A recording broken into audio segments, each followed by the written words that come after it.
Meghan Markle and Prince Harry have suffered their biggest media attack yet, with Julie Burchill, the famous British columnist, totally going to town. Hey folks, buckle up because we've got a bombshell today.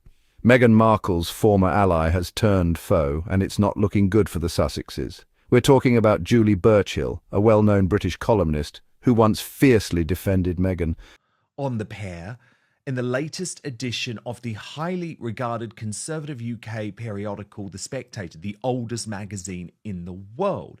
Now, Brittany from the Royal News Network joins me now. Brittany, before we go into this article, I think it's really important we set this up because Julie Burchill is a really interesting character when it comes to Meghan Markle. She wasn't one of these people who was always against Meghan. In fact, for years and years and years, she defended Meghan. I would argue she was actually defending the indefensible at times, but she has turned, which is such an interesting phenomenon, Brittany, that we're seeing with so many, not just major media figures and columnists, but actually publications, websites, magazines. Yeah, it's really true, especially when it comes to like recently Newsweek has been sort of an interesting outlier because it used to be very pro Harry and Meghan. Jack Royston is sort of one of the main authors. Now he's sort of started tilting more against them, particularly when it comes to the African parks situation. There's another columnist from the Daily Mail who sort of switched sides and goes, okay, I've had enough. It was actually over the red dress that Meghan Markle wore in October that she initially wore a couple years ago. And that's, I think, one of the worst dresses ever constructed. And it seems like a lot of people at this point, they're sort of getting fed up. They're like, okay, we've given them a lot of leeway, but Harry and Meghan still haven't really proven their worth, I think, because when it comes to sort of the future world they're trying to build for themselves, like in the entertainment industry, they've sort of failed in a lot of ways. And the failure begets failure. And it's just harder and harder to be pro Harry and Meghan, I think, in many ways, because it's hard to ignore all the flops that they've had. Well, indeed, what's so astonishing about this column, Brittany, is that she actually believes that this year has been worse for the royal family in terms of Harry and Meghan than 2023, which is quite something, but actually even worse than the late Queen's Annus Horribilis in 1992, which of course featured the divorce of two of her children. But now she's spilling all the tea, and it's piping hot. So what's going on here? Julie Burchill isn't just some tabloid hack. For years, she stood up for Meghan against the critics.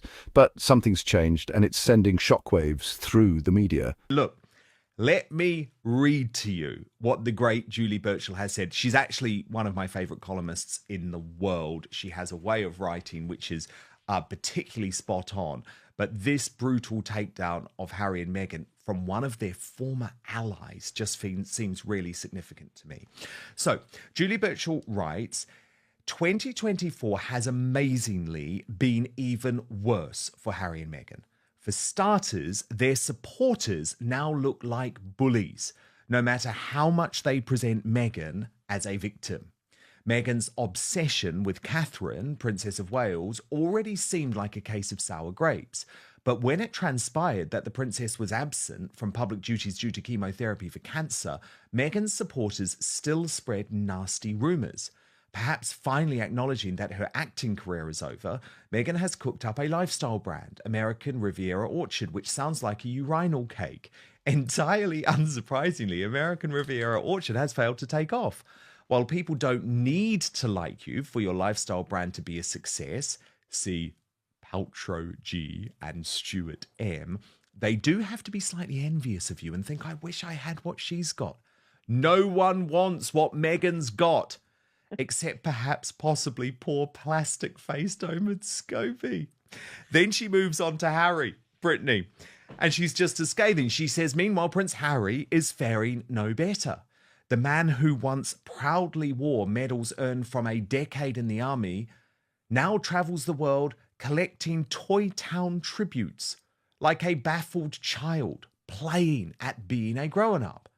At the start of the year, he was inducted into something called Living Legends of Aviation, which sounds like a hipster pop group. He ended the year in the Titan category of Time magazine's list of 100 most influential leaders driving business to real climate action. Helpfully, in October, The Express totted up the number of air miles gobbled up by Harry and Meghan thus far this year, which amounted to 82,908 for just work events. The figure does not include internal flights on their visit to Nigeria and Colombia, nor private holidays. This equates to more than 3 trips around the world. That's some climate action. And 2 things this year, Julie Burchill goes on, have made Harry appear not merely daft, but callous.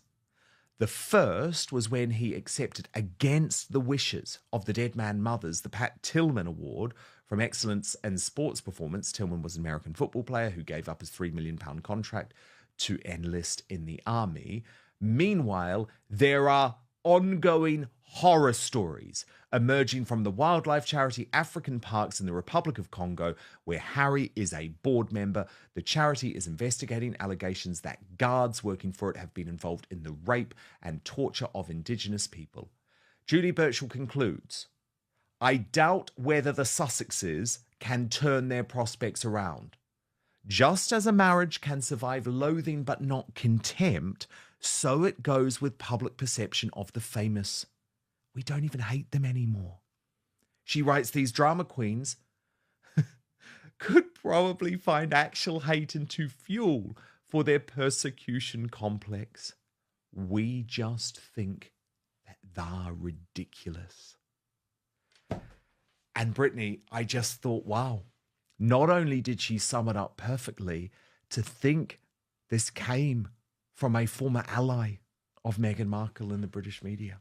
Major outlets like Newsweek, the Daily Mail, even Time have begun shifting their tone.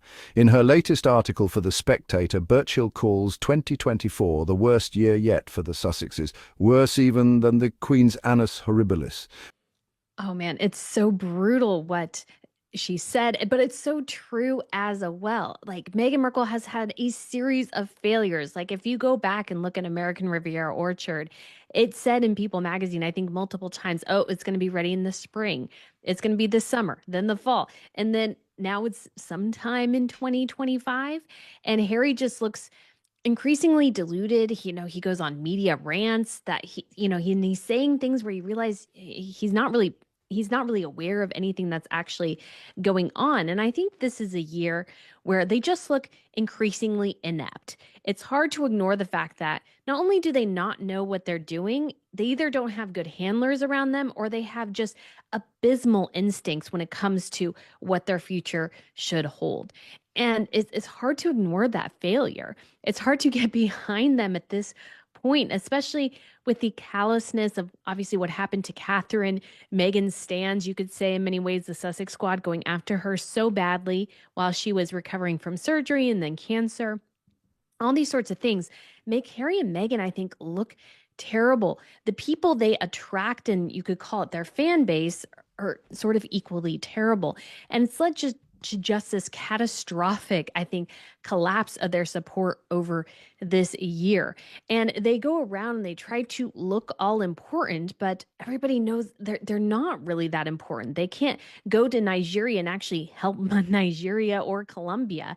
They're just there on essentially a glorified vacation, sort of faking the life they claim to hate. And I think that hypocrisy is what really grates on people. They told us how terrible the monarchy is, how horrible it is to be a royal, and yet they're still trying to recreate that life after. And it's just like, what is the point of that? Obviously, you didn't hate it. You just hated the aspects of it where you weren't either in control or you weren't the star. Those are the aspects of being royal that you hated. And I think another point too is that when people look at Meghan Markle, they think, well, you had the epitome of influence and power being a member of the royal family, and you gave that up for Hollywood, really? And I think as time goes on, people are more and more picking that up, going, royalty is really where you should have stayed. You gave up everything, really, for just sort of this lowbrow existence over here. And I think people have just a really hard time connecting to Harry and Meghan anymore, and their support seems to dwindle by the day. It really does. It really does. And as a result, Brittany, we see further reporting on the state of the marriage. From Radar Online, which has been on this, right? It has been on this for a long time, and I've been on this for a long time, in fairness. So let me take you through this, Brittany. Radar Mhm. Online reporting that Prince Harry is angry and frustrated at how his new life has turned out. Sources have revealed that 5 years, of course, since Megxit, he feels like he was missold the idea. Now, this is what the source tells Radar Online. Meghan sold their move to America as a way for their family to be happy, free, and relatively normal. But that doesn't seem to be the case for them and their kids at all. It's almost as if they, as a family, are living like Rapunzel in her tower. Even the locals in Montecito are puzzled. Archie and Lily are rarely seen with Meghan or Harry at local events. He feels like he's been missold a life. Plus, he and Meghan are also leading pretty much separate lives. It's like they are an estranged couple living under the same roof. We're talking failed Hollywood dreams, a collapsing public image, and perhaps most damaging of all, a complete loss of public trust. Brittany, what do you make of it? Well, Dan, I've always been under the thought that when it came to this whole Megxit situation, Meghan really sold Harry on the idea that she was this big Hollywood star, that she had these connections, and that if he just went along with her idea that it would be a smash success, that she could help them make so much money, he wouldn't have to rely on his dad and his brother anymore, all these sorts of things. And so he went along with the dream that she spun for him, only to learn pretty quickly that even when it comes to being in Hollywood and being a producer, she has no clue what she's doing either. And they have gone from challenge to challenge. Obviously, he couldn't even get a Spotify program off the ground. They tried one together. That sort of was pretty bad. She did her own. That failed. And so they missed out on that entire revenue stream. And then you have Netflix. They've had one success, two massive flops. Polo, which he inexplicably refuses to promote or have anybody else from the program promote, is probably going to flop as well. And so you just have this series of failures and failures and failures. And it's hard to imagine that that's not impacting the marriage, especially from the perspective, I think, of that she sold him this vision that just never came to reality. They live a very cloistered life. Yeah, the kids maybe get to do some things that Harry wanted them to do, whatever normalcy he decided worked for him, because that's the thing. Normal is different to every people. My quote unquote normal life would not be the same normal life as Catherine and William and their family. Everybody has their different level of normal. So what was Harry seeking? I'm not quite sure, but I imagine he did not get his Hollywood dream, and that he's desperately trying to figure out what to do now. And so is she. And they're basically banking on American Riviera Orchard making them hundreds of millions of dollars, because at this point they don't really have anything else going forwards, unless Harry's going to start making charities pay for him to go show up and promote Well, I wouldn't put whatever that past program him. they want. I mean, I wouldn't put that past him to some degree.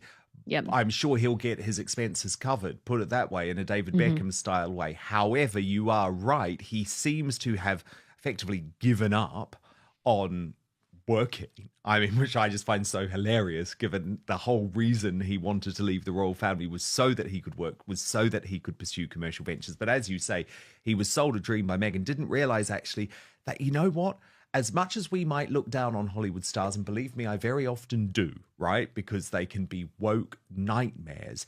But Americans work hard, Brittany. Americans work bloody hard. And most Americans who succeed in the entertainment industry have a good work ethic. Look at Tom Cruise, for example, a guy who, to this day, completes all of his own stunts. What the past 5 years has shown is that Meghan sold Harry a dream, which was that you're going to be able to make lots and lots of money just by being you, just by turning up as you. But that's how royal life works.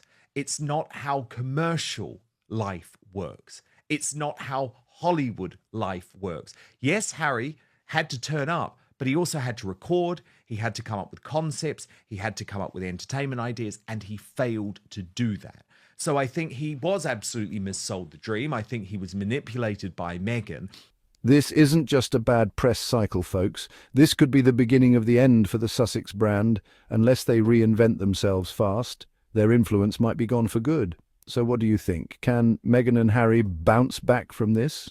The thing is, Brittany, though, if they hadn't been so selfish in terms of their lifestyle, the companies who they tricked into paying them so much money could have actually funded them for the rest of their lives. I find it astonishing that we're meant to feel sorry for a couple that have literally taken in hundreds of millions of dollars for failure. You know, called effing grifters by Spotify. They still had to pay the bill. No major hits for Netflix outside of their reality series trashing on the royal family. They still get all of the money, yet we're meant to feel sorry for them. Oh, and by the way, Harry's just taken £8 million from his great grandmother's estate. I mean, please, we should not feel sorry for these jokers at all. They didn't need to buy a house with 16 bathrooms, for example. They could have had a mansion in Montecito with 8 bathrooms. So I feel absolutely no sympathy or empathy for them for the situation that they've ended up in. Me either, because the amount of money that they've had, the amount of content, like I think to myself, the amount of content I could have produced with the amount of money that they were given, it would have been a lot. It would have been, I have ideas going on endlessly, but Harry just wanted to coast. Meghan wanted to coast. And in America, we do respect a lot of hard work. We respect grit. We respect effort. And neither one of them put any of it in. And the failures that they've had are a complete reflection of their inability to not only just work, but work hard. And that is the reality that they're facing now, is increasingly dismal prospects for the future. And of course, the greatest indicator of failure will be if they have to give up that house at some point, because if they don't get all that money, they may not be able to set themselves up for the rest of their lives, and they'll have to downsize eventually, maybe. Or has the world finally moved on? Let me know in the comments below. And hey, don't forget to like, share and subscribe. More royal revelations are coming soon, and you'll hear them here first. Thanks for watching.